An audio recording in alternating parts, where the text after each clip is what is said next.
दोस्तों, स्वागत है हमारे बुद्धा सारांश चैनल में। दोस्तों, आपको हमारे इस चैनल में इसी तरह के ज्ञानवर्धक कहानी मिलती तो पढ़ते हैं। कहानी की और एक समय की बात है। बूढ़ी चिड़िया और कौवा एक शिव मंदिर के बाहर बैठे हुए थे। रोज उनका उठना बैठना वही होता था और देवाधिदेव महादेव की पूर्ण श्रद्धा से भक्ति किया करते थे। एक दिन बूढ़ी चिड़िया और कौवा दोनों बैठे हुए थे और बूढ़ी चिड़िया से कौवा कहता है, कौवा बूढ़ी चिड़िया से प्रश्न पूछता है और कहता है कि हे बूढ़ी चिड़िया, भाग्य बड़ा या बुद्धि? बूढ़ी चिड़िया से कौवा यह प्रश्न पूछता है। यह कहानी बड़ी प्रेरणादायक है। इस कहानी को पूरी सुने। इस कहानी को जो इंसान ध्यान से और गौर से सुनता है, उसके जीवन में सभी पाप नष्ट हो जाते हैं। यह बड़ी पावन और पवित्र कहानी है। यह कहानी बहुत प्राचीन कहानी है, इसीलिए इस कहानी को जरूर सुने। बूढ़ी चिड़िया कौवे से कहती है कि कौवा, आपके इन प्रश्नों के उत्तर आपको एक कहानी के माध्यम से मिलेंगे। बूढ़ी चिड़िया कहती है कि तुम शांत चित्त मन होकर के बैठ जाओ, मैं तुम्हें कहानी सुनाता हूँ। इस कहानी को आप गौर से सुनिए। आपके इस प्रश्न के उत्तर आपको इसी कहानी में मिलेंगे। कौवा कहता है कि ठीक है। कौवा शांत चितवन होकर के बैठ जाता है और अपने दोनों कानों को बूढ़ी चिड़िया की हर बात पर लगाता है और बड़े गौर से और बड़े ध्यान से इस कहानी को कौवा सुनता है। बूढ़ी चिड़िया कहानी शुरू करती है और बूढ़ी चिड़िया कहती है कि कौवा, प्राचीन समय की बात है कि एक बार ब्रह्मा जी का दरबार लगा हुआ था। सभी देवता गण दरबार में बैठे हुए थे। भाग्य और बुद्धि भी वही थे, ब्रह्मा जी के दरबार में बैठे हुए। बात करते करते भाग्य और बुद्धि की नोकझोंक शुरू हो जाती है। जब बहस काफी बढ़ जाती है तो भाग्य कहता है कि जो काम मैं करता हूं उसे यह बुद्धि नहीं कर सकती। बुद्धि बोली, मूर्ख मत बनो। जब मैं किसी का साथ छोड़ देती हूं तो वह आदमी पागल हो जाता है, मृत्यु को प्राप्त हो जाता है। तुम कितना भी उसका साथ दे दो, लेकिन वह मेरे बिना कुछ नहीं कर सकता। भाग्य बोला, अरे मूर्ख बुद्धि, तुम नहीं जानती कि जिसका साथ मैं छोड़ देता हूं तुम कितनी ही उसके साथ रहो, उसका भला कैसे हो सकता है। जब मैं यानी उसका भाग्य ही उसके साथ नहीं रहूंगा तो क्या वह भाग्यवान हो जाएगा या धनवान हो जाएगा? नहीं, ऐसा कदापि नहीं हो सकता। भगवान ब्रह्मा के दरबार में दोनों में ऐसे ही वाद विवाद बढ़ता गया। दोनों एक दूसरे से झगड़ने लगे। बुद्धि कहने लगी कि मैं बड़ी हूं और मैं ही श्रेष्ठ हूं। भाग्य कहने लगा कि नहीं, तुम मुझसे बड़ी कैसे हो सकती हो, मैं बड़ा हूं और मैं ही श्रेष्ठ हूं। तभी ब्रह्मदेव ने दोनों में ऐसे बहस होते हुए देखी और मन ही मन सोचा कि भाग्य और बुद्धि दोनों महान देवता हैं। दोनों इस दुनिया के शक्तिशाली और प्रभावशाली देव हैं और यह दोनों आपस में इस तरह से झगड़ा कर रहे हैं जो ठीक नहीं है। इनका फैसला तो मुझे ही करना होगा। ब्रह्मदेव ने बुद्धि और भाग्य से पूछा कि तुम दोनों झगड़ क्यों रहे हो। भाग्य कहने लगा कि ब्रह्मदेव, मैं जिस मनुष्य का साथ छोड़ देता हूं वह मनुष्य क्या कर सकता है। वह तो अपना सारा जीवन गरीबी और दरिद्रता में गुजारे, जिस कारण वह अपने जीवन में कभी भी खुश नहीं रह सकता। इतना सुनते ही बुद्धि बोल उठी कि नहीं, ब्रह्मदेव, भाग्य झूठ कह रहा है। जब मैं उसका साथ छोड़ देती हूं तो भाग्य चाहे उस मनुष्य का जितना भी साथ दे, वह मनुष्य कुछ नहीं कर सकता। बुद्धिहीन मनुष्य तो मृतक के समान होता है। भगवान ब्रह्मा ने दोनों की बात को ध्यान से सुना। इन दोनों की बात सुनकर ब्रह्मदेव मन ही मन सोचने लगे कि इन दोनों की समस्या तो बहुत गंभीर है। इस समस्या का फैसला कैसे किया जाए। उसके बाद ब्रह्मदेव ने उन दोनों से कहा, ऐसे पता नहीं चलेगा, आप परीक्षण कीजिए। भाग्यदेव, आप अपने भाग्य का परीक्षण कीजिए और बुद्धिदेव, आप अपनी बुद्धि का परीक्षण कीजिए। इसका प्रयोग करके बताइए कि तुम दोनों में से कौन बड़ा और श्रेष्ठ है। भाग्यदेव बोला कि ब्रह्मदेव, जैसा आपका आदेश होगा मैं उसी का पालन करूंगा, लेकिन आप मेरी बात मान ले कि बुद्धि कभी भी मुझसे बड़ी नहीं हो सकती। ब्रह्मदेव ने कहा कि आप मृत्यु लोक को ध्यान से देखिए। ब्रह्मदेव ने भाग्यदेव और बुद्धि को मृत्यु लोक दिखाया। मृत्यु लोक दिखाकर कहने लगे कि देखो, इस जंगल में एक गरीब बुढ़िया और उसका इकलौता 20 वर्ष का बेटा डालकर रहते हैं। वह बहुत ही गरीब हैं। उन्हें खाने के लिए अनाज का एक दाना भी नसीब नहीं हो रहा है। अब तुम दोनों इन पर अपने भाग्य और अपनी बुद्धि की शक्ति आजमाई। तुम दोनों में से जो भी इस गरीब बुढ़िया के बेटे को धनवान बना देगा या सम्राट बना देगा, वही तुम दोनों में से बड़ा होगा, श्रेष्ठ होगा। ब्रह्मदेव की बात सुनकर भाग्यदेव कहने लगा कि परमपिता, बस यह तो छोटी सी बात है। भाग्यदेव की बात सुनकर बुद्धि बोली कि यह छोटी सी बात कैसे हो सकती है। जब तक मैं उसका साथ नहीं दूंगी तब तक तुम इसे कभी राजा नहीं बना सकते, उसे सम्राट नहीं बना सकते। भाग्य ने कहा, बुद्धि, तू नहीं जानती कि मैं उसका साथ दूंगा तो इसे राजा ही नहीं बल्कि एक महान सम्राट बनाऊंगा। भाग्य की बात सुनकर बुद्धि बोली, ठीक है, हम दोनों इसी पर अपनी शक्ति का उपयोग करते हैं। इससे हम दोनों की समस्या का फैसला हो जाएगा। इसमें जो जीतेगा वही बड़ा या श्रेष्ठ माना जाएगा। इसके बाद भाग्य ब्रह्मदेव से कहने लगा कि ब्रह्मदेव, पहले मुझे अपनी श्रेष्ठता सिद्ध करने की अनुमति दीजिए। मुझे यहाँ से जाने और इस लड़के को सम्राट बनाने की आज्ञा दीजिए। ब्रह्मा जी कहते हैं ठीक है। ब्रह्मादेव के कहते ही बुद्धि ने ब्रह्मदेव से कहा कि ब्रह्मदेव, मैं इस लड़के का साथ छोड़कर आ रही हूँ।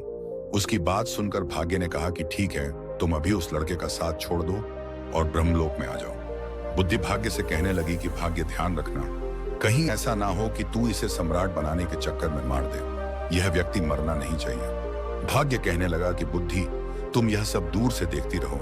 आज तुम्हारी हार निश्चित है, क्योंकि मैं ही तुमसे ज्यादा शक्तिशाली और बलवान हूं। बुद्धि बोली, ठीक है, मैं अभी इसी समय इस लड़के का साथ छोड़ रही। ऐसा कहकर बुद्धि ने उसका साथ छोड़ दिया। बुद्धि के साथ छोड़ते ही वह लड़का अपनी शुद्ध बुद्ध खो बैठा, एक निर्गुणी बनकर रह गया, पागल और मूर्ख बनकर रह गया। अब भाग्य अपना काम करना शुरू करता है। भाग्य देखता है कि उस व्यक्ति के पास कुछ नहीं है। एक घास फूस की बनी हुई झोपड़ी है और उसके पास केवल 3 बकरियां बंधी हुई हैं। वह लड़का उन बकरियों के खाने के लिए पेड़ पौधों की पत्तियां काट कर लाता है और वह उन बकरियों को चराता है। वह पूरा दिन इसी में गुजार देता है। उसकी स्थिति देखकर भाग्य सोचता है कि ना इसके पास पहनने के लिए कोई अच्छे वस्त्र हैं और ना ही इसके पास पैरों में पहनने के लिए कोई जूते हैं। अब मैं इसका साथ दे रहा हूं और मैं इसे राजा बनाकर रहूंगा। भाग्य ने पासा पलटा और जिस रास्ते से चरवाहा निकल रहा था, भाग्य ने उस रास्ते में एक सुंदर सोने के जूतों की जोड़ी उसके रास्ते में रख दिए। लड़के का ध्यान उन जूतों पर गया तो उन्हें पहचान नहीं पाया कि यह सोने के जूते हैं। उसे तो बस पैरों में पहनने के लिए जूते चाहिए थे, इसलिए लिए उसने उन सोने के जूतों को अपने पैरों में पहन लिया और सोचने लगा कि चलो जूते तो मिल गए, इससे मेरा बहुत समय का काम चल जाएगा। अब जंगल से चारा लाते हुए और बकरियों को चराते हुए मेरे पैरों में कांटे नहीं लगेंगे। उन जूतों को पहनकर वह अपने घर आ जाता है। प्रतिदिन उसकी यही दिनचर्या चलती रही। वह जंगल में बकरियों को चराने जाता और जंगल से पेड़ पौधों की पत्तियां काट कर लाता और बकरियों को चराता रहता था। उसकी माता की बुद्धि भी समाप्त हो गई थी, क्योंकि बुद्धि उसे भी छोड़कर चली गई थी। भाग्य ने तो उस चरवाहे का खूब साथ दिया, लेकिन उसके जीवन में कोई बदलाव नहीं आया। भाग्य सोचने लगा कि मैंने तो इसे सम्राट बनाने का संकल्प लिया है, परंतु यह तो मुझे मूर्ख या पागल दिखाई देता है। इसका व्यवहार तो पागलों और मूर्खों की तरह हो गया है। यह सब देख रही बुद्धि ने भाग्य से कहा कि क्या तुम नहीं जानते कि मैंने उसका साथ छोड़ दिया है? जब मैं किसी व्यक्ति का साथ छोड़ देती हूँ तो वह ऐसा ही व्यवहार करता है। भाग्य बुद्धि से कहने लगा कि मैं भी देखता हूँ कि तुम क्या कर सकती हो। अब तुम भी देखोगे कि मैं क्या कर सकता हूँ। उस देश के नजदीक के ही एक देश का राजा तेज प्रताप था। उसका एक सौदागर था। वह अलग अलग देशों और स्थानों पर जाकर व्यापार करता था। वह सौदागर के पास व्यापार करने के लिए कुछ ऊंट थे। वह ऊंटों पर पीतल लाद कर ले जाता था और दूसरे देश में जाकर व्यापार किया करता था। एक दिन वह सौदागर उसी जंगल से गुजर रहा था जहां पर वह चरवा रहता था और अपनी बकरियां चराता था।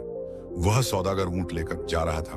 तभी रास्ते में जाते हुए उसकी नजर उस चरवाहे के पैरों पर पड़ी। सौदागर ने देखा कि इस चरवाहे के पैरों में तो सोने के जूते हैं और यह इनकी कोई कदर नहीं कर रहा है। इसे देखकर लगता है कि यह सोने के जूतों के बारे में तो शायद जानता भी नहीं है। सौदागर अपने ऊंट से नीचे उतरकर उस चरवाहे से पूछने लगा कि भाई, तुम यह जूते कहां से लाए हो?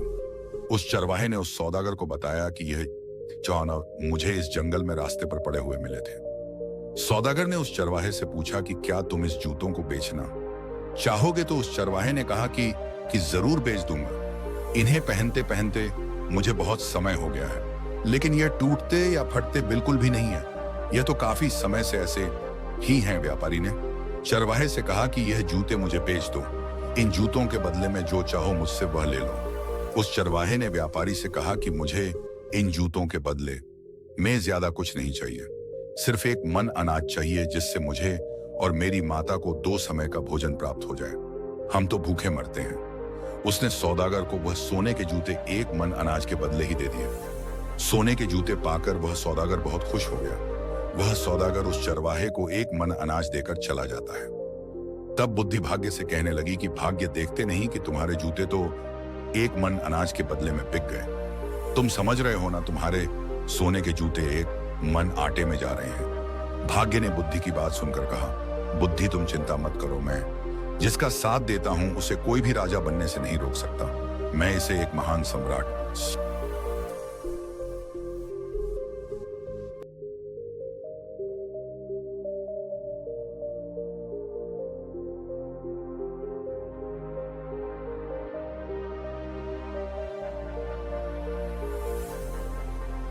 बनाकर ही रहूंगा। बुद्धि कहने लगी कि भाग्य, तुम मेरे बिना कुछ नहीं कर सकते। देखना, तुम इसे अवश्य मार दोगे। यह बेचारा कहीं राजा बनते बनते मर ना जाए। भाग्य ने कहा कि बुद्धि, तुम कैसी बातें कर रही हो, देखना अब मैं क्या करता हूं। और इतना कहकर भाग्य फिर से उस व्यक्ति के पास आता है। भाग्य ने दूसरे सोने के जूतों की जोड़ी, जो सोने चांदी झारा से झड़ी हुई थी, उसी रास्ते पर रख दी जिस मार्ग से चरवाहा बकरियों के लिए पत्ते लेने जंगल से जा रहा था। उस चरवाहे को फिर से सोने के जूते मिले तो वह तो नेते में बड़ा प्रसन्न हो गया। क्यों ना मैं इन्हें अपने राजा को भेंट करूं, ताकि महाराज प्रसन्न होकर मुझे कुछ इनाम दें। यह सोचकर वह सौदागर सोने के जूतों को लेकर महाराज तेज प्रताप के महल में गया। राज दरबार में जाकर उसने वह सोने के जूते राजा को दे दिए और कहने लगा कि महाराज, यह स्वर्ण जूते मैं खास तौर पर आपके लिए लेकर आया हूं। यह जूते अद्भुत हैं। ऐसे जूते तो हमारे महाराज के पास होने चाहिए थे। महाराज तेज प्रताप जूतों को देखकर बहुत प्रसन्न हुए। सोने के सुंदर जूते देखकर उन्हें ऐसा लग रहा था कि जैसे यह जूते देवलोक से आए हों और देवताओं ने इन्हें बनाया हो, मानो स्वयं विश्वकर्मा ने इन्हें बनाया हो। इतने सुंदर जूते देखकर वह खुश हो गए और अपने मंत्री से कहने लगे कि सौदागर को 10 सहस्त्र स्वर्ण मुद्राएं इनाम में दे दी जाए।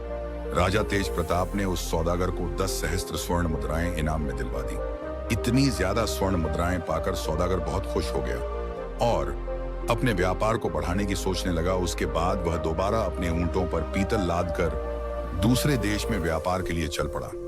वह सौदागर अपने व्यापार के लिए उसी जंगल से होते हुए जाता था जहां वह चरवाहा अपने पशुओं को चराता था और अपनी माता के साथ रहता था। इस बार भी उसी जगह से जा रहा था और संजोगवश चरवाहा भी वहीं पर अपनी बकरियों को चरा रहा था। जंगल में अपने सामने उस चरवाहे को दोबारा देखकर वह सौदागर खुश हो गया और उसने फिर से उस चरवाहे के पैरों की ओर देखा। उसके पैरों में दूसरे जोड़ी स्वर्ण जूते देखकर उसने सोचा, इसके पास तो और सोने के जूते आ गए ना, जाने ये कहां से ऐसे जूते लेकर आता है। सौदागर ऊंट से उतरा और उतरकर उस चरवाहे के पास आया और चरवाहा से बोला कि भाई, क्या तुम फिर से इन जूतों को भी बेचना चाहोगे? चरवाहे की तो जैसे मनचाही मुराद पूरी हो गई। वह बोला, हाँ हाँ जरूर बेच दूंगा, लेकिन इस बार आपको इसके बदले में मुझे एक बोरी चने की देनी होगी। सौदागर भी खुश हो गया और बोला, हाँ हाँ ठीक है, मैं एक बोरी चने की दे दूंगा। चरवाहे ने एक शर्त और रख दी। वह बोला, चने भुने हुए होने चाहिए। सौदागर ने उसकी बात भी मान ली। एक बोरी भुने हुए चने की उसको दे दी। वह उससे सोने के जूते की दूसरी जोड़ी भी लेकर आगे चला गया। अब सौदागर के मन में यह विचार आने लगा कि पहले एक जोड़ी जूते जो मैंने महाराज को भेंट किए थे, उसके बदले महाराज ने मुझे 10 सहस्त्र स्वर्ण मुद्राएं दी थी। इस बार हो सकता है कि महाराज मुझे पिछली बार से भी ज्यादा बड़ा इनाम दे। मैं इनको भी महाराज की सेवा में लेकर जाता हूँ। वह इस बार भी उन हीरे झरात और रतन जड़े सोने के जूतों को लेकर राजा तेज प्रताप के दरबार में पहुंच गया। सौदागर राजा से बोला कि महाराज, मैं आपके लिए हर बार कोई ना कोई विचित्र वस्तु लाता रहता हूँ। हे राजन, आप इन्हें स्वीकार कीजिए। राजा तेज प्रताप ने जब जूतों को देखा तो कहने लगा, सच में यह जूते बहुत सुंदर हैं। यह सोने के जूते हैं और पिछली बार दिए गए सोने के जूतों से भी ज्यादा सुंदर हैं। सौदागर, मुझे तुम यह बताओ कि तुम ये जूते लाते कहां से हो? तुम्हें ये जूते कौन देता है? और सौदागर क्या बोलता? जब सौदागर को कुछ समझ नहीं आया अब राजा को क्या जवाब दें, तो कुछ सोच विचार कर उसने झूठ बोलना ही ठीक समझा और बोला कि महाराज, द्रविड़ देश में एक सम्राट है। सम्राट के यहाँ मैं अपने पीतल का व्यापार करने जाता हूँ तो वह इनाम में ऐसे जूते दे देते हैं। उन्होंने 2 बार मुझे सोने के जूते दिए तो मैंने दोनों बार वह आपकी सेवा में अर्पित कर दिए। यह सुनकर राजा सौदागर से बोला कि सौदागर, क्या उस राजा का कोई पुत्र है? सौदागर ने फिर झूठ बोल दिया। उसने कहा, नहीं महाराज, अभी तो वह सम्राट खुद ही कुंवारा है, उनका विवाह नहीं हुआ है। यह सुनकर राजा तेज प्रताप बोले कि ठीक है सौदागर, हमारी पुत्री बहुत सुंदर है, तुम अपने उस सम्राट से जाकर मिलो और उनसे पूछो कि हम अपनी पुत्री का विवाह उसे करना चाहते हैं, क्या उन्हें मंजूर है? राजा की आवाज सुनकर सौदागर सोचने लगा कि अब तो मैं फंस गया। मैं तो यह जूते किसी राजा से नहीं लाता, बल्कि एक चरवाहे से लेकर आता हूं। लेकिन अब तो मैं झूठ बोल चुका हूं। अब मेरा क्या होगा? मैं तो अपने ही बोले हुए झूठ में फंस चुका हूं। राजा ने सौदागर को आदेश दिया, सौदागर उस राजा के पास जाओ और किसी भी तरह उन्हें तैयार करके आओ कि वह हमारी पुत्री से विवाह करें। अब तो सौदागर और चिंता में पड़ गया। सौदागर राज दरबार से वापस आ गया। अपने घर वापस आकर उसने दोबारा अपने ऊंटों पर पीतल को लादा और व्यापार करने चल पड़ा। वह जब दोबारा जंगल में पहुंचा तो वह सोचने लगा कि मुझे यहाँ यह चरवाहा नहीं मिलता तो मुझे सोने के जूते नहीं मिलते, और वह सोने के जूते मुझे नहीं मिलते तो मैं वह जूते राजा को नहीं देता, और आखिरकार झूठ बोलकर मैं राजा के क्रोध का शिकार नहीं बनता। इस चरवाहे ने मुझे भी राजा के क्रोध का शिकार बना दिया। यदि चरवाहा मुझे ना मिलता तो मैं इस धर्म संकट में नहीं फंसता। इस चरवाहे ने तो मुझे पूरी तरह फंसा दिया है। सोचते सोचते वह सौदागर उस चरवाहे की झोपड़ी पर जा पहुंचा। अपनी झोपड़ी पर सौदागर को आया देखकर बहुत खुश हो गया, क्योंकि वह सौदागर उसके खाने पीने की व्यवस्था करता था। कभी उसे अनाज देता था, कभी चने देता था। उसका खाने पीने का गुजारा जूते बेचकर इसी सौदागर से पूरा होता था। इसलिए चरवाहा उससे बहुत खुश था।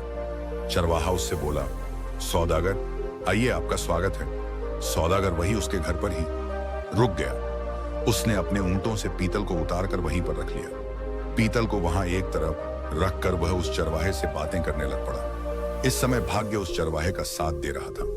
बातें करते करते चरवाहा पीतल के बोरे पर बैठ गया। जैसे ही वह पीतल के बोरे पर बैठा तो सभी बोरों में भरा हुआ पीतल सोने में बदल गया। चारों तरफ सोना जगमगा रहा था। यह देखकर उस सौदागर को यह विश्वास हो गया कि यह व्यक्ति या तो कोई जादूगर है या ईश्वर का कोई बहुत बड़ा भक्त है। इस पर ईश्वर की कृपा है। अब सौदागर अपने बोले हुए झूठ के जाल में और फंसता जा रहा था। सौदागर के मन में विचार आया कि मेरे पास धन की कमी नहीं है। मैं ऐसा करता हूं कि इस चरवाहे को ही राजा बना देता हूं, सम्राट घोषित कर देता हूं। उसने सोचा कि मेरे पास तो धन और सोने की कोई कमी नहीं है। मैं इसके लिए यहाँ जंगल में बहुत बड़ा किला बना देता हूँ, दुर्ग बना देता हूँ। उस दुर्ग का मालिक इसे बना दूंगा और मैं उसका मंत्री बन जाऊंगा। यहाँ के जो जागीरदार हैं मैं उनसे बहुत सारी जमीन खरीद लूंगा। इस महीने के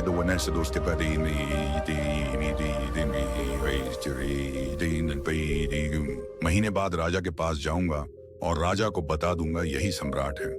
अब सौदागर षड्यंत्र रचने लगा। भाग्य अभी बुद्धि से कहने लगा कि बुद्धि तुम देखती जाओ कि मैं क्या क्या करता हूं, देखना।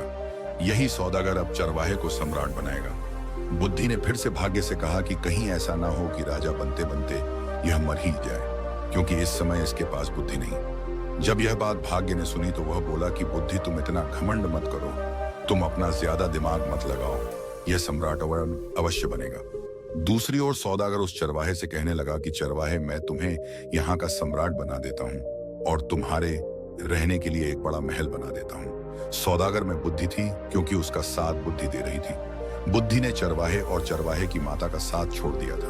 वह उस सौदागर से कहने लगा कि भाई ठीक है, तुम्हें जो ठीक लगे वह करो, लेकिन एक बात है मेरी, इन बकरियों को मत छेड़ना। मैं इन अपनी बकरियों को हमेशा अपने पास ही रखूंगा। चरवाहे में बुद्धि तो थी ही नहीं। उसकी बात सुनकर सौदागर भी सोचने लगा कि यह व्यक्ति कितना बड़ा मूर्ख है।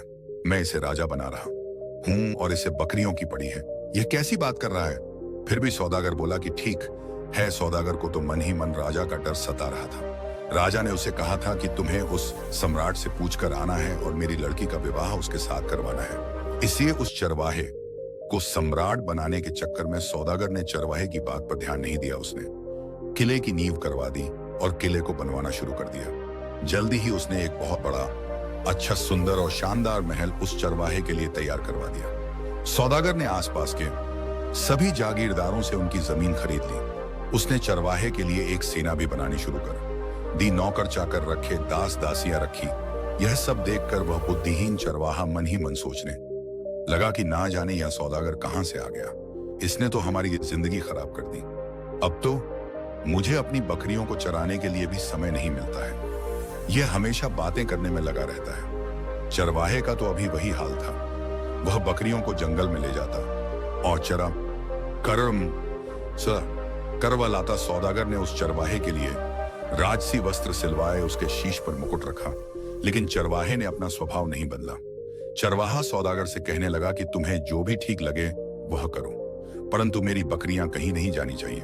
अगर मेरी बकरियां चली गईं तो मैं तुम्हें जीवित नहीं छोड़ूंगा। तुमने इतनी भीड़ को इकट्ठा कर लिया है, हमारा जीवन खराब कर दिया है। सौदागर कहने लगा कि अरे चरवाहे, मैंने तो तुम्हें राजा बना दिया है, मैं तुम्हारा मंत्री बनूंगा। लेकिन उस चरवाहे की समझ में यह कुछ नहीं आ रहा था दोस्तों। अब भाग्य बुद्धि से कहने लगा, बुद्धि देखो, मैंने इस चरवाहे को राजा बना दिया है, अब यह एक किले का मालिक बन चुका है। बुद्धि कहने लगी, अरे भाग्य, तुम क्यों झूठ बोल रहे हो? यहाँ बैठे हुए समस्त देवता इस बात का फैसला करेंगे कि तुमने इसे राजा बना दिया या नहीं, या ये अब भी वही चरवाहा है दोस्तों। अब ब्रह्मदेव कहने लगे कि भाग्य, इस चरवाहे में तो अभी तक कोई परिवर्तन नहीं हुआ है, ये तो अब भी वही चरवाहे का चरवाहा है, अभी तुम जीते नहीं हो।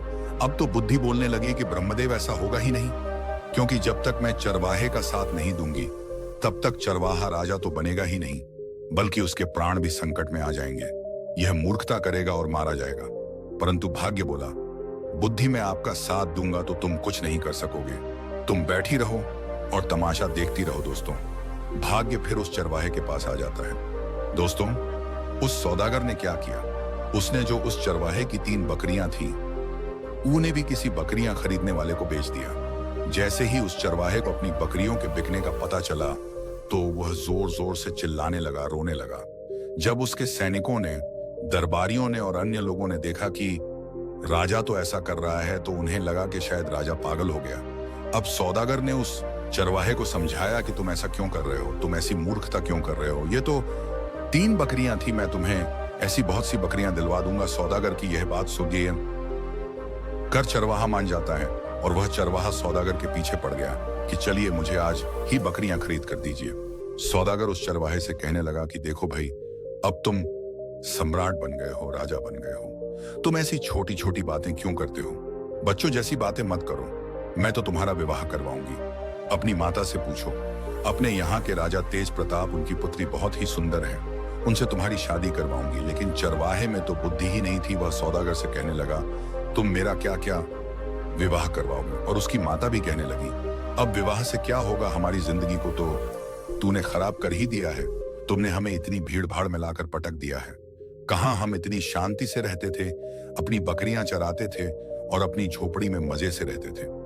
अब सौदागर सोचने लगा कि लगता है यह दोनों माँ बेटा पागल है, अब मैं क्या करूं? ऊपर से उसे महाराज तेज प्रताप का डर सता रहा था। उसके मन में यही विचार आ रहा था कि इनकी स्वर्ण तो मुझे करनी ही पड़ेगी। दोस्तों, तब तक इस छठे के वादे महीने का समय पूरा हो गया। अब सौदागर अपने देश में महाराज तेज प्रताप के पास पहुंचा। महाराजा से कहने लगा कि महाराज, अब आप अपने नाई और ब्राह्मण को भेज दीजिए, मैंने अपने सम्राट को मना लिया है, वह आपकी लड़की से शादी करने के लिए तैयार है। दोस्तों, यह सुनकर राजा तेज प्रताप ने नाई और ब्राह्मण को बुलाया और उन दोनों को सौदागर के साथ सम्राट के पास भेज दिया। सौदागर उन दोनों को लेकर चल पड़ा और वह उनको चरवाहे के महल तमारा पहुंचे में लेकर आया। उसने चरवाहे को राजसी वस्त्र पहनाए। चरवाहा सौदागर से कहने लगा कि यह तुम क्या कर रहे हो, ऐसे भी कहीं विवाह होते हैं? सौदागर बोला कि अब तुम चुप रहना, अब बिल्कुल भी मत बोलना, नहीं तो महाराज तेज प्रताप तुम्हें और मुझे दोनों को फांसी की सजा दे देंगे। इस बात का ध्यान रखना कि अब तुम्हें बोलना नहीं है। सौदागर के मुंह से फांसी की बात सुनकर चरवाहा पूरी तरह से डर जाता है और उसकी बात मान जाता है। राजा के नाई और ब्राह्मण उसकी सगाई कर देते हैं और शुभ मुहूर्त देखकर विवाह का दिन तय करके उसे बोल देते हैं कि आपको इस दिन बारात लेकर महल में आना है। इसके बाद नाई और ब्राह्मण वापस अपने देश को लौट जाते हैं। उनके महल में पहुंचने के बाद राजा ने उससे पूछा कि सम्राट कैसा है? नाई और ब्राह्मण बोले कि महाराज, उसके पास तो किसी चीज की कमी नहीं है, बहुत सारा सोना है, खजाने भरे पड़े हैं, वह तो बहुत ही महान राजा दिखाई पड़ता है। उसकी बात सुनकर राजा तेज प्रताप भी बड़े प्रसन्न हुए। दोस्तों, अब तो राज तेज प्रताप ने भी शादी की तैयारी शुरू कर दी। धीरे धीरे समय बीतता गया और विवाह का शुभ दिन नजदीक आ पहुंचा। विवाह के दिन सौदागर ने चरवाहे को खूब सजाया, दूल्हा बनाया और एक सुंदर रथ में बिठाकर उसकी बारात लेकर चल पड़ा। इधर सौदागर चरवाहे को शादी के लिए लेकर जा रहा था उधर भाग्य बुद्धि से कहने लगा, देखो बुद्धि, अब मैं चरवाहे का विवाह भी राजा की पुत्री से करवा रहा हूं। बुद्धि मुस्कुराकर बोली कि भाग्य, बस देखते जाओ, तुमने अभी इसकी मृत्यु का षड्यंत्र रच दिया है। तुम्हें भी पछतावा होगा कि तुमने क्या कर दिया है। यह चरवाहा भी तुम्हारे जाल में फंस चुका है। तुम तो इसे राजा बनाने की बात कर रहे हो। देखते जाओ, तुम्हारे कारण अब यह चरवाहा अपने प्राण खो देगा। भाग्य बोला कि बुद्धि, जब मैं उसका साथ दे रहा हूं तो तुम क्यों परेशान हो रही हो? बस तुम देखती रहो कि मैं क्या करता हूं। कुछ दिन का सफर तय करने के बाद चरवाहे की बारात राजा तेज प्रताप के यहाँ पहुंच जाती है।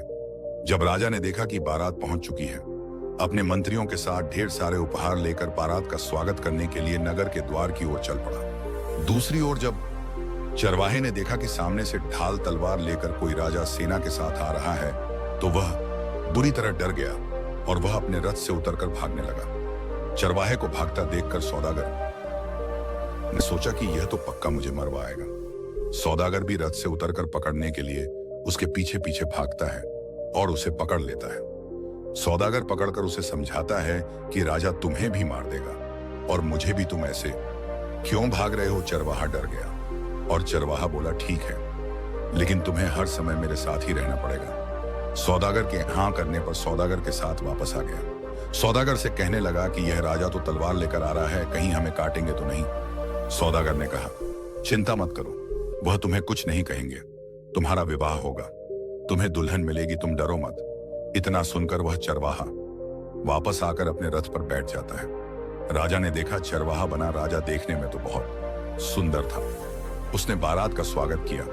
अपने कहे अनुसार सौदागर हर जगह उसके साथ साथ जा रहा था। जब मंडप में जाने का समय हुआ तो सौदागर धर्म संकट में फंस गया कि वहां भी उसे साथ ही जाना पड़ रहा था। वह मंडप में पीछे बैठ गया। राजा तेज प्रताप कहने लगा कि सौदागर, तुम इसके साथ साथ क्यों रहते हो? तो सौदागर बोला कि महाराज, मैं इनका मंत्री हूं, इन्होंने मुझे अपना मंत्री बनाया है। राजा ने अपनी पुत्री का विवाह उस चरवाहे के साथ कर दिया। इस तरह राजा ने निश्चित दिन अपनी पुत्री का विवाह उस चरवाहे से कर दिया। शादी हो जाने के बाद राजा ने दामाद को महल का ही एक भाग दे दिया। राजा का कोई पुत्र नहीं था तथा वह दामाद को अपने पास ही रखना चाहता था ताकि राज सिंहासन बाद में उसे सौंप सके। प्रश्नों के उत्तर आपको भी मिल गए होंगे दोस्तों। स्वागत है हमारे बुद्धा सारांश चैनल में। दोस्तों, आपको हमारे इस चैनल में तो बढ़ते हैं कहानी की ओर। जो लोग भी आपको तुच्छ समझते हैं, जो लोग भी आपका महत्व नहीं समझते, वह सभी लोग आपकी इज्जत करेंगे। बस गौतम बुद्ध ने बताया, इस रास्ते पर चलो और ऐसे ही बन जाओ जैसे गौतम बुद्ध ने बताया। एक समय की बात है, बंगाल की खाड़ी के किनारे एक छोटे से शांत गांव में भैरव नाम का एक युवा लड़का रहता था। भैरव अपने क्रोधी स्वभाव और चंचल मन के कारण गांव भर में प्रसिद्ध था। उसका मन हर समय विचारों से भरा रहता था। इस तूफान ने उसके मन को एकदम बेचैन कर दिया है। उसके जीवन से शांति मानो गायब हो गई थी और वह हमेशा अपने ही ख्यालों में खोया रहता था और तनावपूर्ण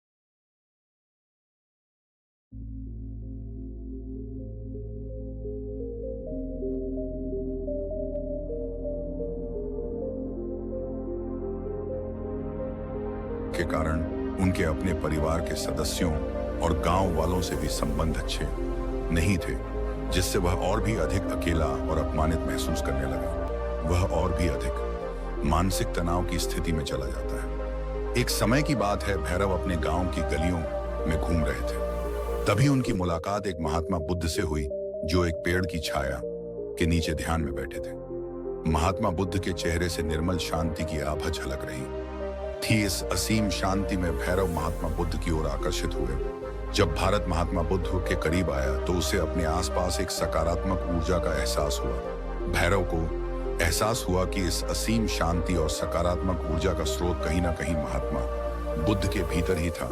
इसलिए वह वहीं अब बैठकर उसकी आंखें खुलने का इंतजार करने लगा।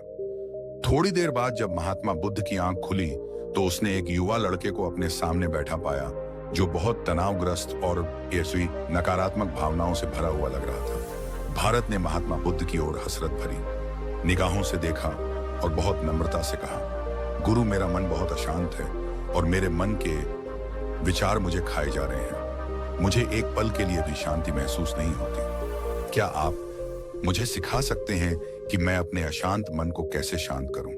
महात्मा बुद्ध ने भैरव की पीड़ा को समझते हुए करुण दृष्टि से देखा और कहा, मेरे प्यारे बच्चे, मैं तुम्हें एक कहानी सुनाना चाहता हूं।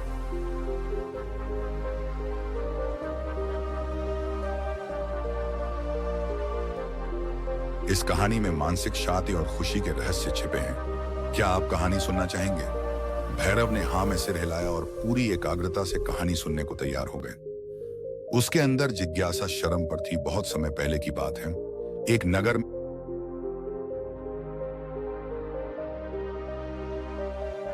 में शक्ति नाम का एक आदमी रहता था। शक्ति बेहद महत्वाकांक्षी व्यक्ति थे और उन्हें हर काम में लोगों से डेट की जरूरत पड़ती थी।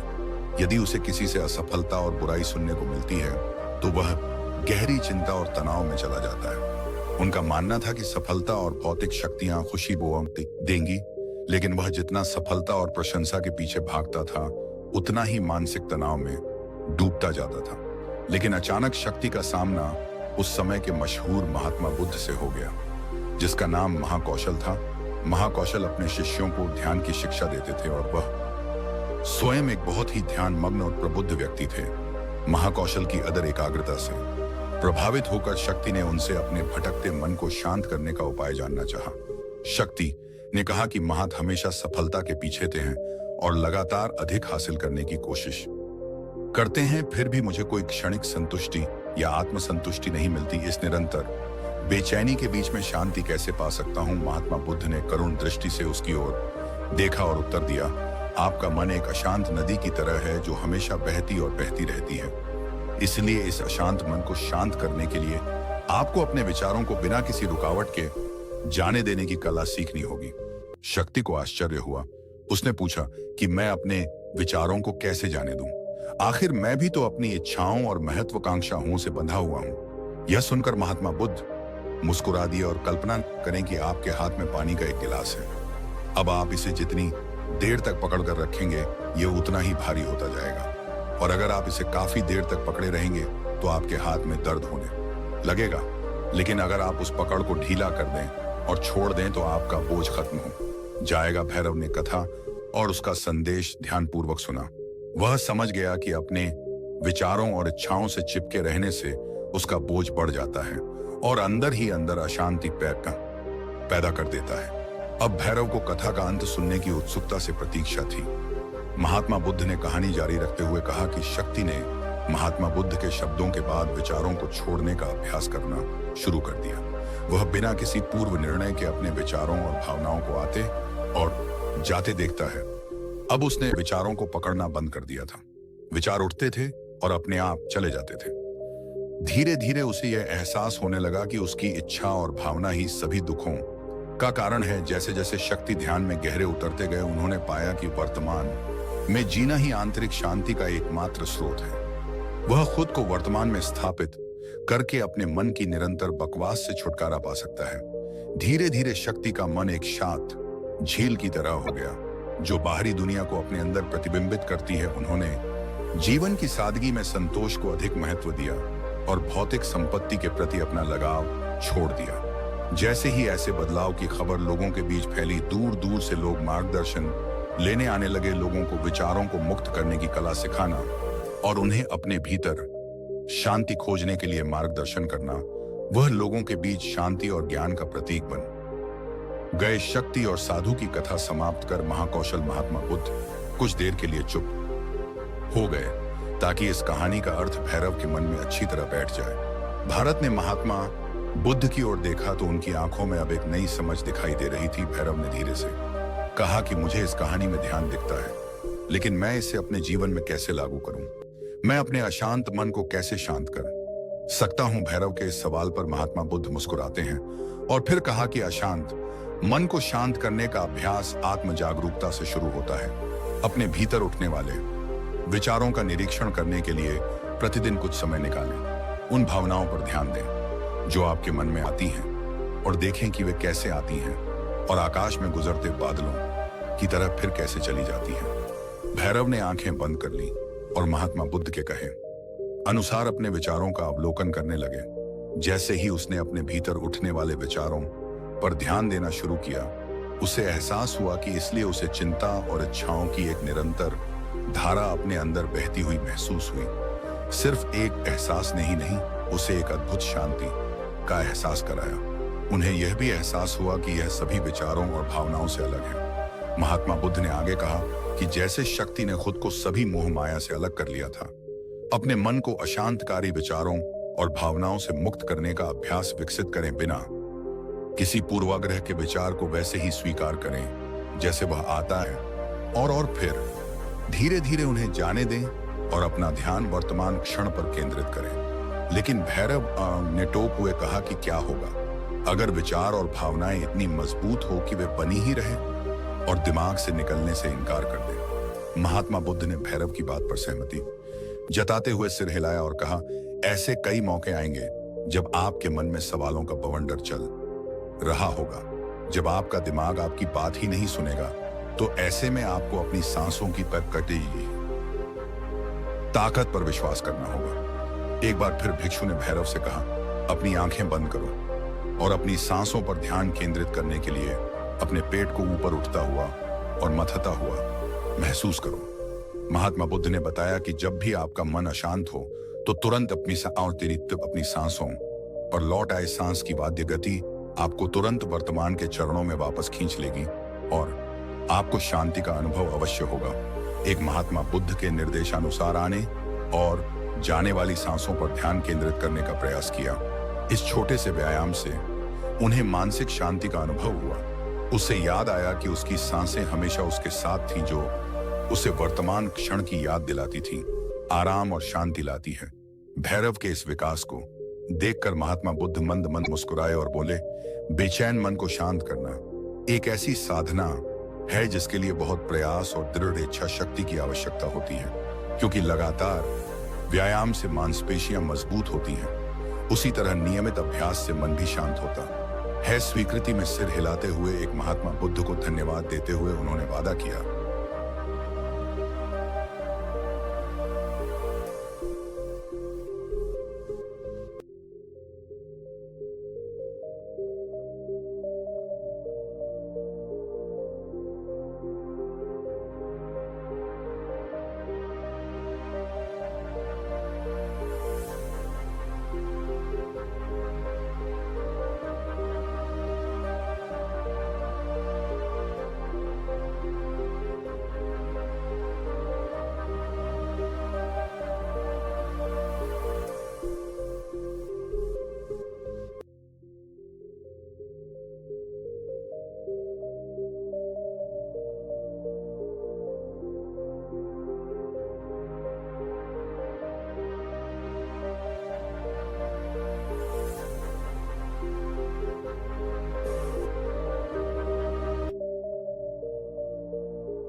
और अपनी गैर शक्तियों को मुक्त कर सकेंगे और अपने भीतर शांति पाने के लिए इस यात्रा पर निकलने में सक्षम हो सकेंगे।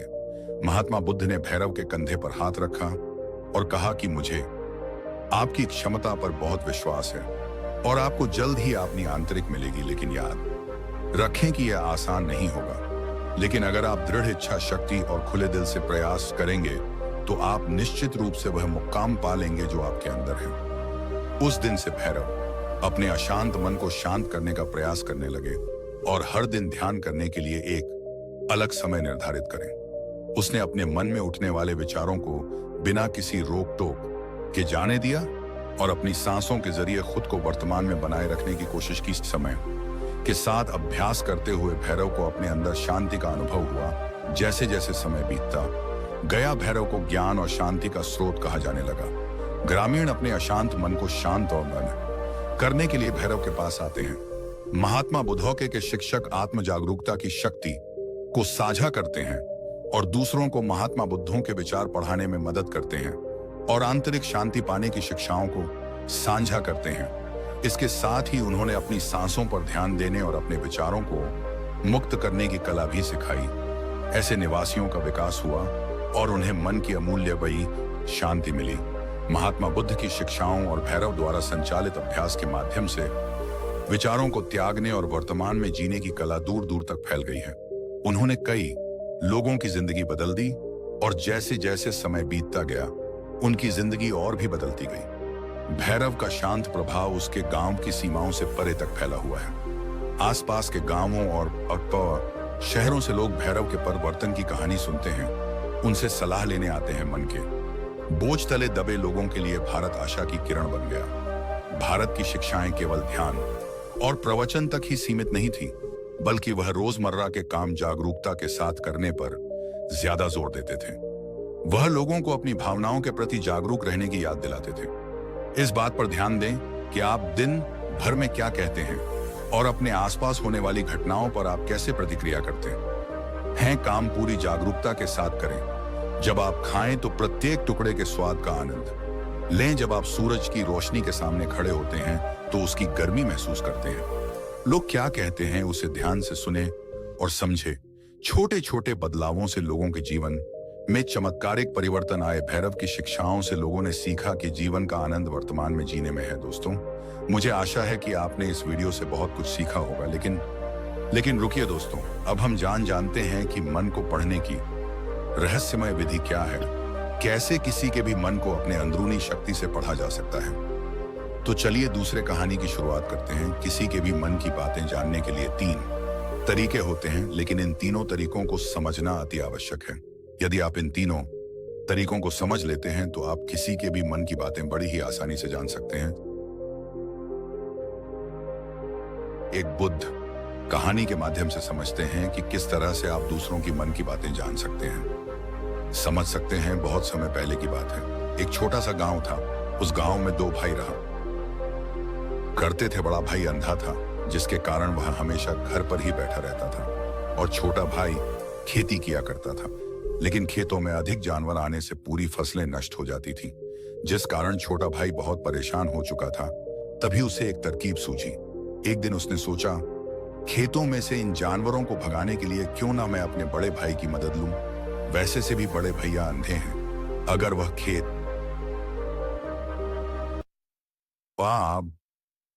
उस में बैठे रहेंगे और जानवरों की आहट आने पर वह उन्हें जोर से चिल्लाकर भगा सकते हैं, जिससे हमारी फसलें बच सकती हैं। इसलिए उन्हें मैं खेत में बिठा देता हूं। यह सब सोच विचार करने के बाद उसने अपने खेत में ही एक छोटी सी झोपड़ी तैयार की और अपने अंधे भाई को उस खेत में बैठा दिया और उनसे कहा, भैया, यदि कोई जानवर की आहट आपको सुनाई दे तो आप जोर जोर से चिल्लाना। यह सुनकर वह जानवर वहां से भाग जाएंगे और हमारी फसलें नष्ट होने से बच जाएंगी। बड़ा भाई अपने छोटे भाई की बात मान लेता है और वह उस दिन से खेत में ही रहना शुरू कर देता है। जब भी किसी जानवर की आहट उसे सुनाई देती तो वह तुरंत जोर जोर से चिल्लाना शुरू कर देता, जिससे वह जानवर उसके खेतों से भाग जाते। ऐसा करते करते कई दिन बीत चुके थे। तभी एक दिन उसके खेत में ही रहना शुरू कर देता है। जब भी किसी जानवर की आहट उसे सुनाई देती तो वह तुरंत जोर जोर से चिल्लाना शुरू कर देता, जिससे वो जानवर उसके खेतों से भाग जाते। ऐसा करते करते कई दिन बीत चुके थे। तभी एक दिन उसके खेत में एक हिरण भागता हुआ आता है और वह खेत के बांध को तोड़कर वहां से भाग गया। लेकिन उसी हिरण का पीछा करते हुए एक राजा भी उस खेत में आ पहुंचा। तभी राजा की नजर उस अंधे भाई पर पड़ती है। राजा उस व्यक्ति से कहता है, देखो, मैं यहाँ पर एक जानवर का पीछा करते हुए आया हूँ। क्या तुमने उस जानवर को यहाँ पर देखा है? इस पर वह पुनीत व्यक्ति कहता है, राजन, मैं तो अंधा हूं। मैं भला किसी जानवर को कैसे देख सकता हूं? लेकिन मैं आपको इतना जरूर बता सकता है कि जो जानवर मेरे खेतों से होकर भागा है वह आपके लायक नहीं है। आप उसके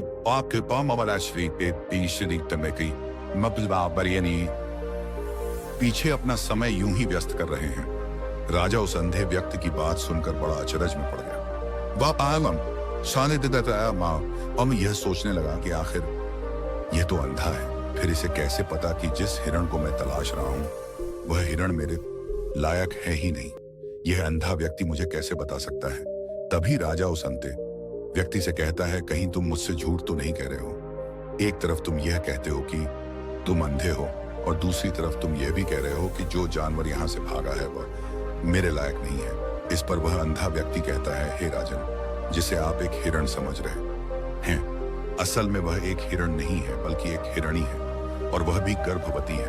और जहां तक महान तत्व मुझे ज्ञान है, मैंने कभी किसी राजा को किसी गर्भवती हिरणी का शिकार करते हुए नहीं सुना है, और इसी कारण मैं आपसे यह कह रहा हूं कि वह आपके लायक नहीं है। आप उसके ऐसा पीछे अपना समय व्यर्थ ना करें। यह सुनकर राजा और भी अचरज में पड़ गया। वह यह सोचने लगा कि आखिर यह अंधा आदमी यह कैसे जान सकता है कि वह हिरनी है और गर्भवती है। राजा कुछ देर सोच विचार करने के बाद अपने सेनापति से कहता है, सेनापति जी, मुझे वही जानवर जिंदा चाहिए, क्योंकि मुझे यह पता करना है क्या वह हिरनी है और क्या वह अस्पृश्यता गर्भवती है, क्योंकि यह अंधा आदमी बहुत विश्वास के साथ कह रहा है और मुझे इस बात की पुष्टि करनी है। यदि वह हिरणी हुई और गर्भवती हुई तो वह हमारे शिकार के लायक नहीं है, क्योंकि हम तो एक हिरण का पीछा कर रहे थे। इसलिए जाओ और पता करो कि क्या वो हिरनी है। सेनापति राजा से आज्ञा लेकर आगे की ओर बढ़ चलता है, और कुछ देर बाद जब वह वापस लौट कर आता है तो वह राजा को कहता है राजन, इस अंधे आदमी ने जो भी बातें कही हैं वो बिल्कुल सही है। वह एक हिरनी ही है और वह गर्भवती भी है। यह सुनकर राजा आश्चर्यचकित रह गया। उसे समझ नहीं आ रहा था कि आखिर अंधा आदमी कैसे पता कर सकता है कि वह जानवर एक हिरनी है और तो और वह गर्भवती है। भला एक अंधा आदमी यह कैसे देख सकता है, यह कैसे जान सकता है? आखिर इससे यह कैसे पता चला? ऐसे कई सारे प्रश्न अब राजा के मन में उमड़ने लगे। अब राजा ने यह ठान लिया था कि मुझे इस बात की गहराई तक पहुंचना ही है कि आखिर यह अंधा आदमी कैसे जानता है कि वह जानवर एक हिरनी है। यह सोचकर राजा उस अंधे आदमी के पास जाता है और उस अंधे आदमी से कहता है, देखो, मैं यह तो नहीं जानता कि तुम सचमुच अंधे हो या नहीं, लेकिन मैं तुमसे एक बात जानने आया हूं, क्या तुम मेरे प्रश्न का सही सही जवाब दोगे? इस पर अंधा व्यक्ति कहता है, हे राजन, आप जो कुछ पूछना चाहते हैं मुझसे पूछ सकते हैं, मैं आपको बिल्कुल सच सच जवाब दूंगा। इस पर राजा कहता है, देखो, एक तो तुम कहते हो कि तुम अंधे हो और दूसरी तरफ तुमने यह बता दिया कि जिस जानवर का पीछा मैं कर रहा हूं वह एक हिरनी है और तो और वह गर्भवती भी है। आखिर तुम्हें यह कैसे पता चला? तुम्हारे खेत में और भी तो जानवर आते होंगे और भी तो जानवर यहां से गुजरते होंगे, फिर तुमने ये कैसे अंदाजा लगाया? तभी वह अंधा व्यक्ति राजा से कहता है, हे राजन, आप जिस हिरनी का पीछा कर रहे थे वही हिरनी जब मेरे खेत में आई, उसकी रफ्तार और उसके भागने की आहट से मुझे यह एहसास हो चुका था कि यह एक हिरनी है, और मेरे खेत की जो बांध है वह बहुत छोटी है, उसकी ऊंचाई ज्यादा नहीं है। यदि कोई हिरण होता तो उस बांध को बड़ी आसानी से लांघ जाता, लेकिन यह हिरनी इस बांध को तोड़कर भागी है, और यदि वह इस बांध को छलांग लगाकर पार करने का प्रयास करती तो इससे उसके बच्चे को खतरा होता, और इसी बात से मैंने यह पता लगा दिया कि वह गर्भवती है। इस कारण वह मेरे खेत की बांध को तोड़ते हुए भाग गई। इस पर राजा के मन में एक और प्रश्न उठा। राजा ने कहा, किंतु तुम्हें कैसे पता चला कि वह एक हिर ही है? और भी तो कोई जानवर यहाँ पर आ सकते हैं। इस पर वह अंधा व्यक्ति कहता है, हे राजन, मैं पूरा दिन सुबह शाम यहीं पर बैठा रहता हूँ और मेरी सुनने की शक्ति बहुत तेज है। मैं यह बात जानता हूँ कि कौन सा जानवर मेरे खेत में आया है, और उसी के आधार पर मैं जो जोर से चिल्लाता हूँ ताकि वह मेरे खेती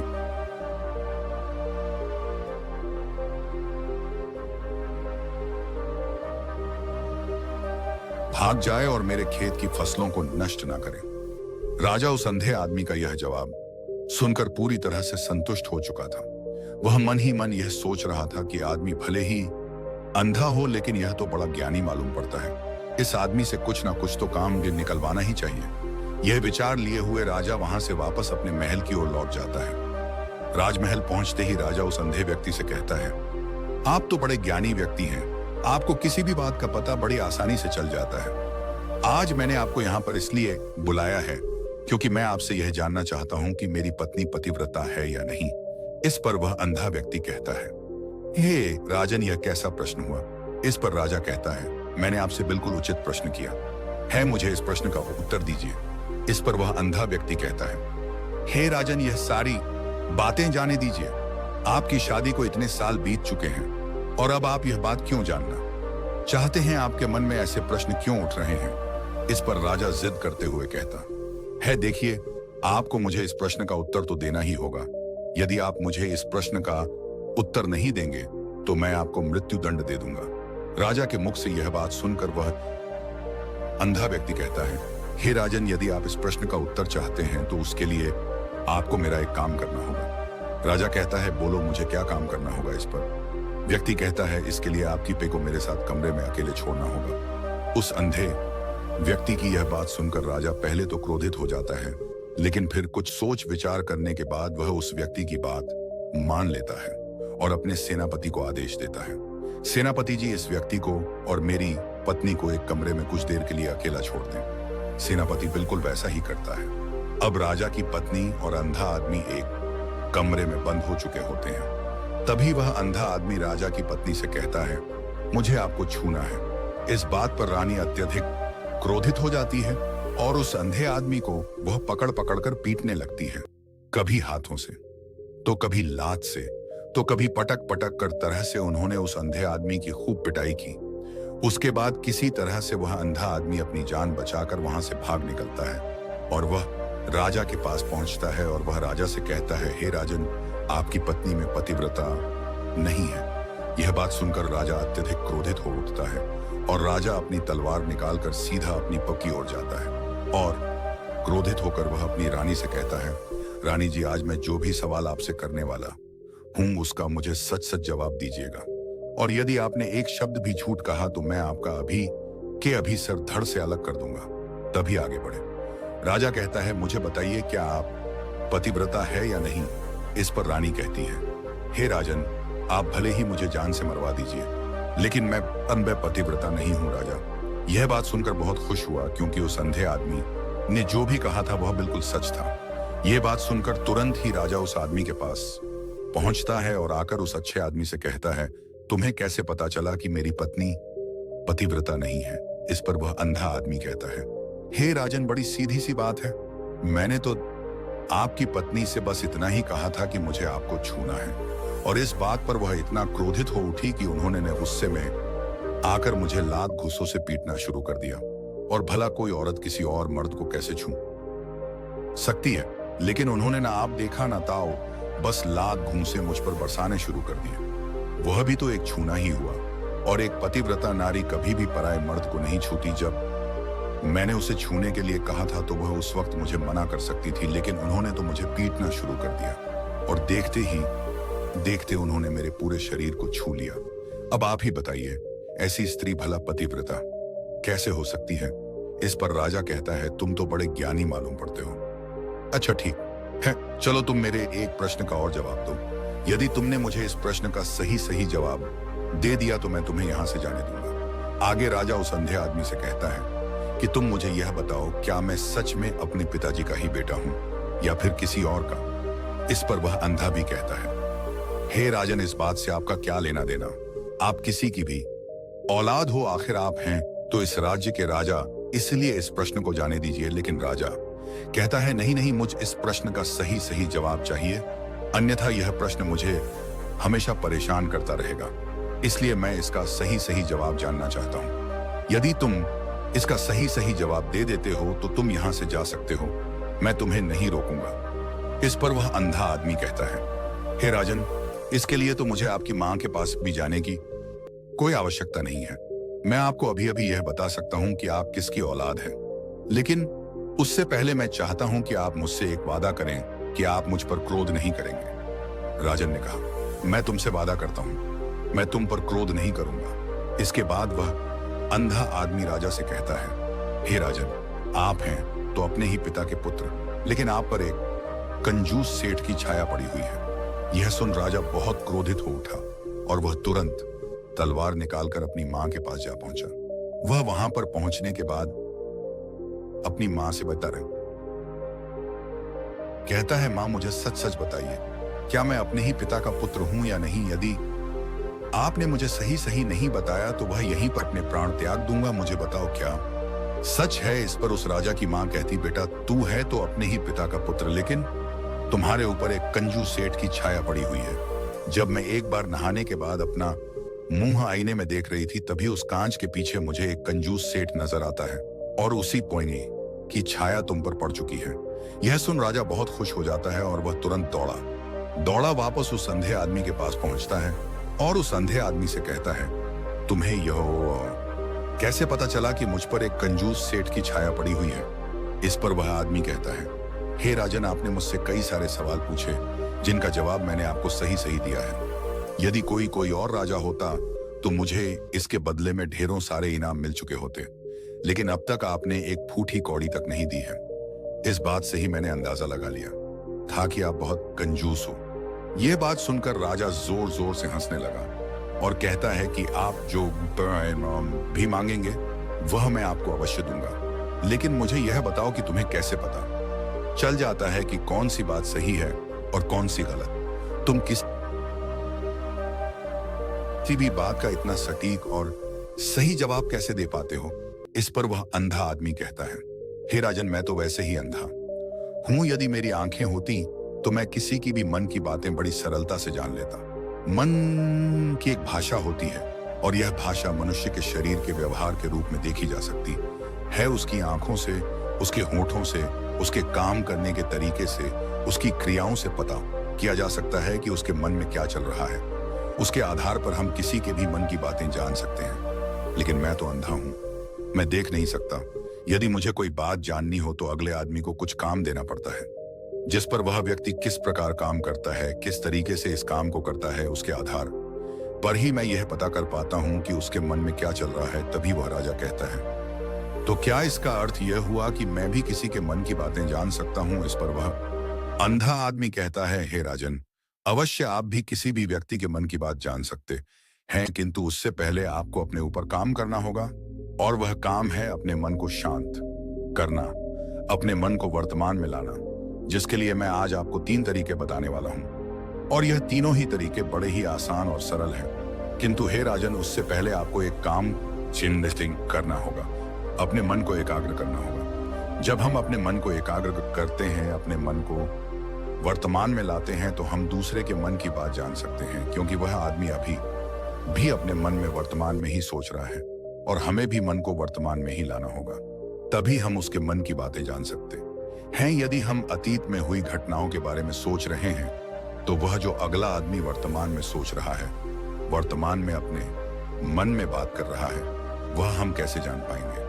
क्योंकि हम तो अतीत की घटनाओं में डूबे हुए हैं। इसलिए किसी के भी मन की बात जानने के लिए सबसे पहले हमें हमारे मन को एकाग्र करना होगा, उसे वर्तमान में लाना होगा। आगे वह व्यक्ति राजा से कहता है, हे राजन, जो 3 तरीके मैं आपको बताने वाला हूं, इन 3 तरीकों से बड़ी आसानी से किसी के भी मन की बातें जान सकते हैं। उसके बाद वह अंधा आदमी राजा से कहता है, हे राजन, जो सबसे पहला तरीका है वह है आंखों पर ध्यान देना। किसी व्यक्ति से बात करते वक्त उसकी आंखों में देखना, उसकी आंखों पर ध्यान देना, जो सबसे ज्यादा जरूरी है, क्योंकि आंखें बोलती नहीं पर बहुत कुछ कह जाती हैं।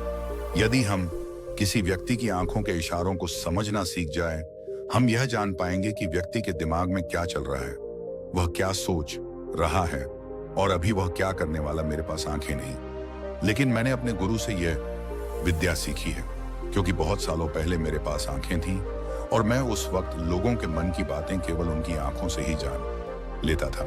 इसलिए यदि आप भी दूसरों की मन की बातें जानना चाहते हैं, तो आपको भी उनकी आंखों पर गौर करना चाहिए, जैसे कि उनका आकार कैसा है, वह कहां और किधर देख रहा। यदि उसकी आंखें यहां वहां घूम रही हैं, जब आप उससे बातें कर रहे हैं, तो वहां वह इधर थे उधर मोड़ रहा है, कभी ऊपर तो कभी नीचे या कभी आसपास, या फिर उसकी आंखें खुश नजर आ रही हैं, या फिर आंखें निराश नजर आ रही हैं, जैसे कि चोर होता है। उसकी आंखों में जब हम देखते हैं तो हमें यह पता चलता है कि अगले आदमी ने कोई गलती की है। ठीक उसी प्रकार जब हम किसी चालाक व्यक्ति की आंखों में देखते हैं, तो आपको पता चलेगा कि उसकी आंखों में एक भाषा होती, एक बहुत ही सीधा और आसान तरीका होता है।